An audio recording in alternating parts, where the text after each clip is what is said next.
Hoje, dia 26 de março de 2020, um dia cheio de preocupações para todos os brasileiros, né, que estão preocupados com a peste e preocupados também com os descaminhos do poder nesse país. Eu vou falar de uma coisa que eu sempre defendo, é a defesa, né? Eu sempre defendo a Constituição de 88. O que é que eu quero que meus alunos hoje aprendam sobre a Constituição de 1988, com base nos ensinamentos de dois grandes autores. Um é Jorge Miranda, que elaborou o livro A Teoria do Estado e da Constituição, com base nas ideias de Hans Kelsen, e de outro autor que eu sempre cito, que é o Adi Lâmego Bullos, e o ilustre professor José Afonso da Silva.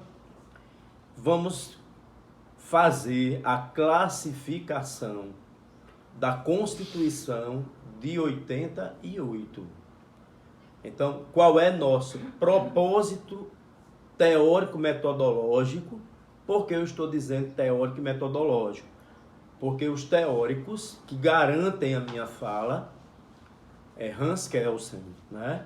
É a partir da metodologia kelsiana, da teoria kelsiana e da teoria de Jorge Miranda sobre o Estado e a Constituição.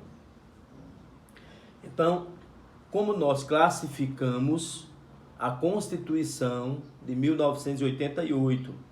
Classificamos como uma Constituição democrática, uma Constituição nominal, uma Constituição unitária, uma Constituição eclética, uma Constituição analítica, uma Constituição rígida, às vezes podemos dizer super rígida, uma Constituição escrita e uma Constituição formal.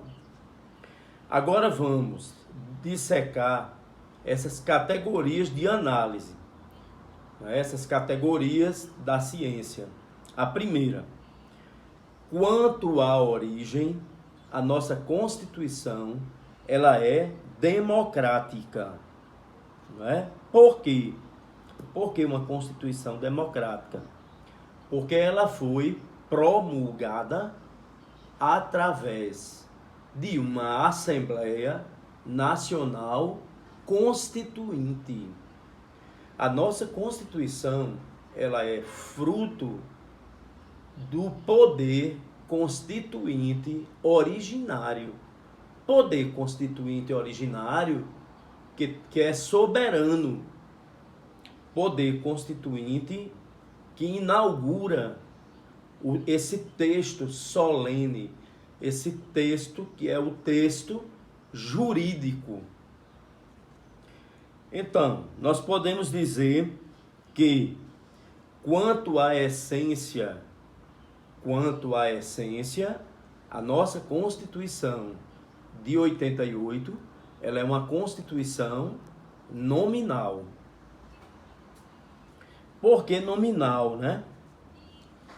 Porque ela tem algumas propostas, tanto as propostas do pensamento liberal, como as propostas do pensamento social, não é? A democracia liberal, as liberdades públicas, nessa democracia social que ela pretende, o artigo 3º da Constituição, ele traz, né, vários projetos que, não sendo de imediato objetivado, mas são fundamentais, tá certo?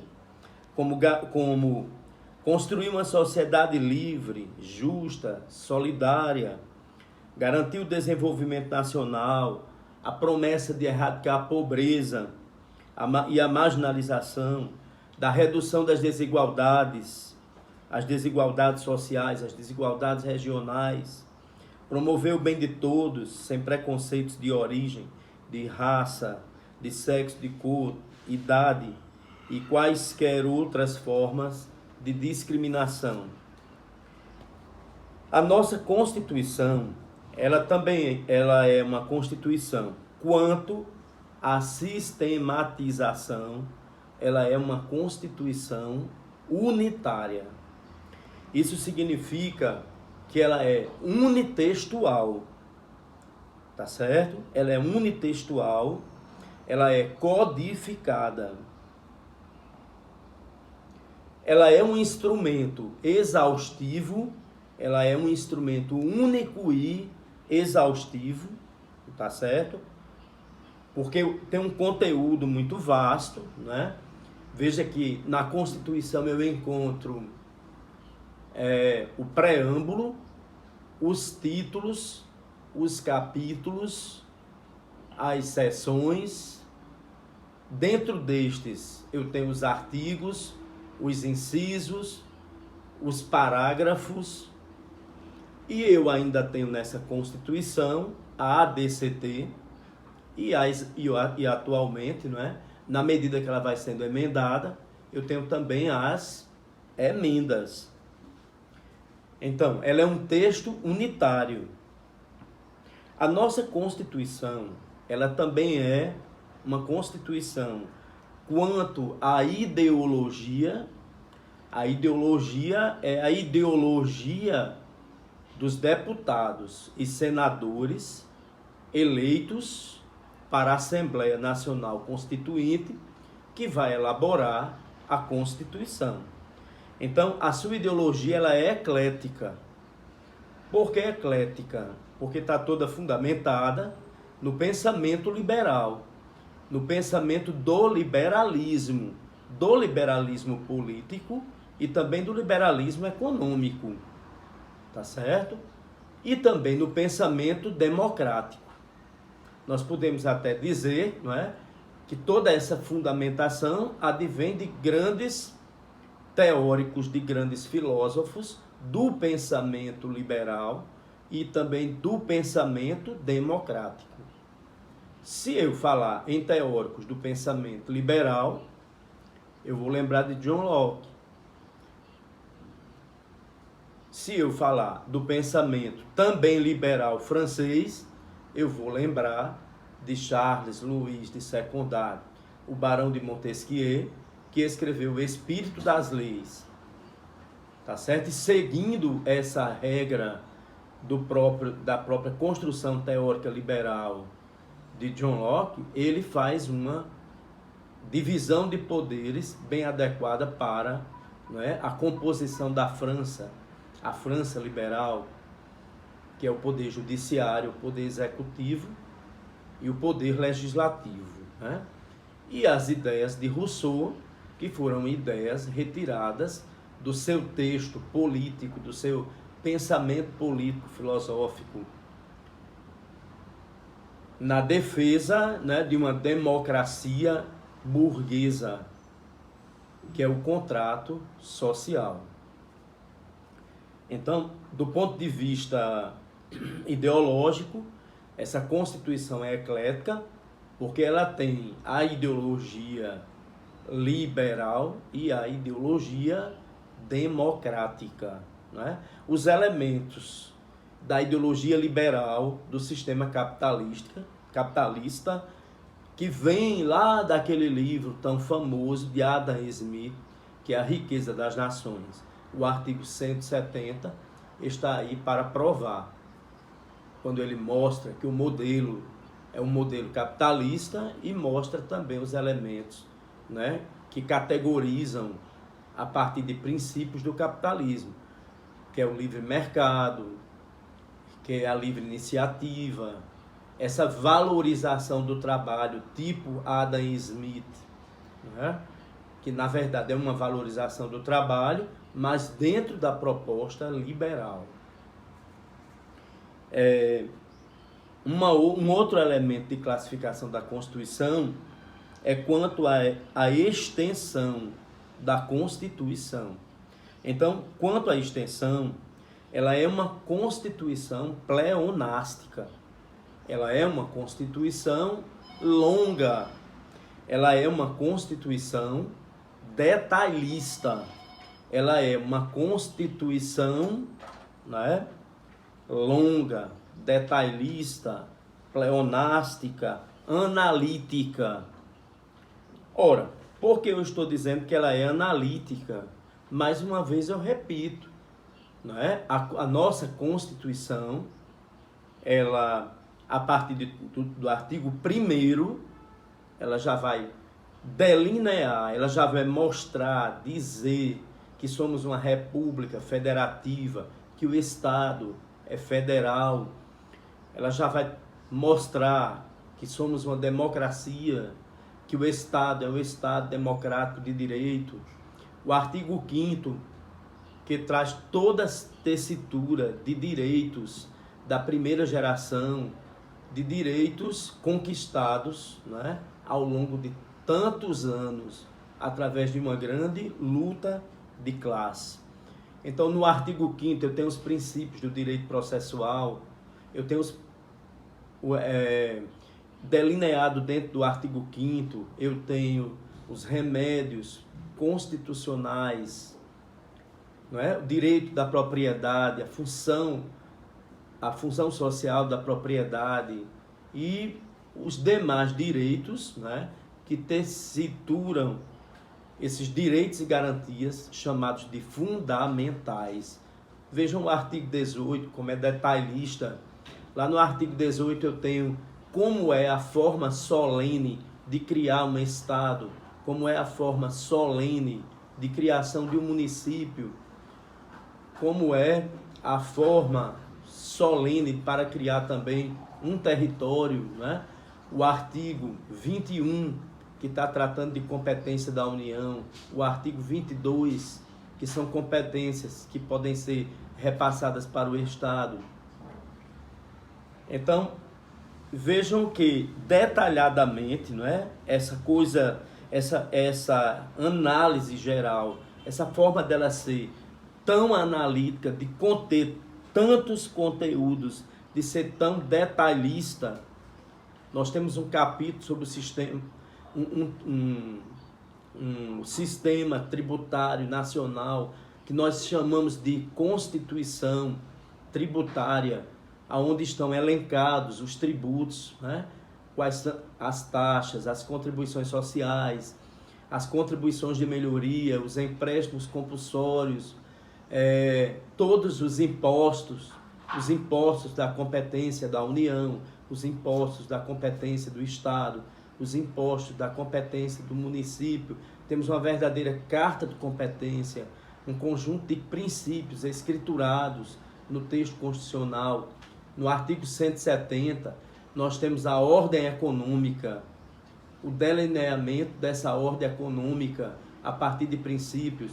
No 165, nós já vamos ter o PPA, a LDO, a LOA. Então, mais uma vez, eu estou reforçando, né, que quanto à extensão, essa Constituição é analítica.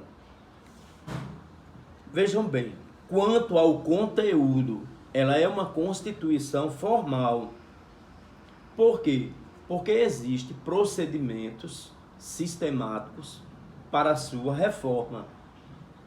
E isso está muito claro no artigo 3º da ADCT. Inclusive, como já houve essa reforma, o Congresso Nacional já fez essa reforma, o artigo 3º da ADCT, né, ele é uma norma de eficácia que teve a exaustão, né, ele já cumpriu aquilo que estava delineado dentro do seu conteúdo. Mas, lá no artigo 60, nós vamos ter o conjunto de procedimentos sistemáticos para o procedimento legislativo das emendas à Constituição. Quanto à forma, nossa Constituição, ela é escrita, ela é escriturada através de um documento bem sistematizado, bem analítico, solene e profundamente exaustivo quanto ao processo de mudança. Alguns autores vão dizer que a Constituição ela é rígida. Outros autores preferem dizer que a Constituição é super rígida. Então, existe na própria Constituição os critérios sistematicamente escriturados, né, para uma reforma na Constituição. Realmente, o artigo 60 exige que a iniciativa de emenda constitucional ocorra mediante a proposta de 1/3, no mínimo, dos deputados ou dos senadores, do presidente da República, de mais da metade da Assembleia Legislativa dos Estados, manifestando-se cada uma delas pela maioria relativa de seus membros. Que a discussão, a votação do projeto de emenda à Carta Maior se dê em cada casa do Congresso, isto é, na Câmara Alta, a Câmara de Representantes dos Estados, que é o Senado da República, e na Câmara Baixa, que é a Casa dos Deputados, e também que essa emenda à Carta Maior se dê em 2 turnos, e que para a emenda ser aprovada, deve-se respeitar o quórum de votação de 3/5 dos votos dos respectivos membros. Portanto, a modificação no texto da Constituição exige esse conjunto de procedimentos, né, de procedimentos legislativos que estão consubstanciados lá no artigo 60, no próprio texto da Constituição. Mais uma vez eu repito, a Constituição brasileira, ela é promulgada, portanto ela é democrática, ela é nominal, ela é unitária, ela é rígida ou extremamente rígida. Ela é uma Constituição escrita, exaustiva, ela é profundamente analítica, mas é também formal. E ela é um único documento. Por isso ela é unitária.